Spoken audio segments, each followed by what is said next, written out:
मंगलवार की रात एक विमान भारत पहुंचा जिसमें 20 भारतीयों के ताबूत थे। ये उन लोगों के शव थे जो कुवैत में अलग अलग परिस्थितियों में मारे गए। अब क्या है ये पूरी खबर, आइए इस वीडियो में हम आपको बताते हैं। पिछले कुछ दिनों में कुवैत में अलग अलग परिस्थितियों में मारे गए कम से कम 20 लोगों के शव मंगलवार को एक स्पेशल विमान से कोच्चि पहुंचे।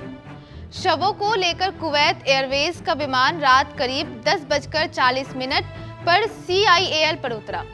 हवाई अड्डा के अधिकारियों ने बताया कि पश्चिम एशिया में चल रहे संघर्ष के कारण विमान सेवाओं में आई रुकावटों की वजह से इन शवों को पहले घर नहीं लाया जा सका था। अधिकारियों ने बताया, पिछले कुछ दिनों में कुवैत में मारे गए और केरल तथा तमिलनाडु के अलग अलग हिस्सों के रहने वाले लोगों के शव मंगलवार रात को एक ही विमान से कोच्चि लाए गए।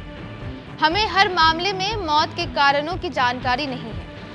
जरूरी औपचारिकताएं पूरी करने के बाद हम शवों को उनके परिजनों को सौंप देंगे। CIAL अधिकारियों ने बताया कि शवों को कुवैत से कोलंबो होते हुए एक विशेष विमान से कोच्चि लाया गया। CIAL के स्वास्थ्य विभाग के अधिकारियों ने शवों को सौंपने से पहले की सभी औपचारिकताएं पूरी की। CIAL अधिकारियों के मुताबिक मृतक अलप्पुझा और कोट्टयम जैसे स्थानों के साथ साथ तमिलनाडु के भी अलग अलग हिस्सों के रहने वाले थे। कुवैत में फंसे इन पार्थिव शरीरों को वापस भारत लाने का मामला लंबे समय से अटका हुआ था।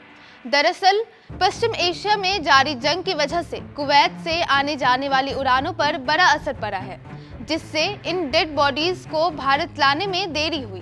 लगातार कोशिशों और औपचारिक प्रक्रियाओं के पूरा होने के बाद अब इन पार्थिव शरीरों को आखिरकार उनके घर लाया गया है।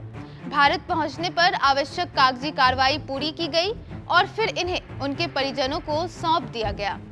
अपने प्रियजनों के शव मिलने से परिवारों को भावनात्मक संतोष तो मिला, लेकिन दुख का माहौल अब भी कायम है। इस खबर पर फिलहाल इतना ही। बाकी तमाम खबरों को जानने के लिए देखते रहिए India.com।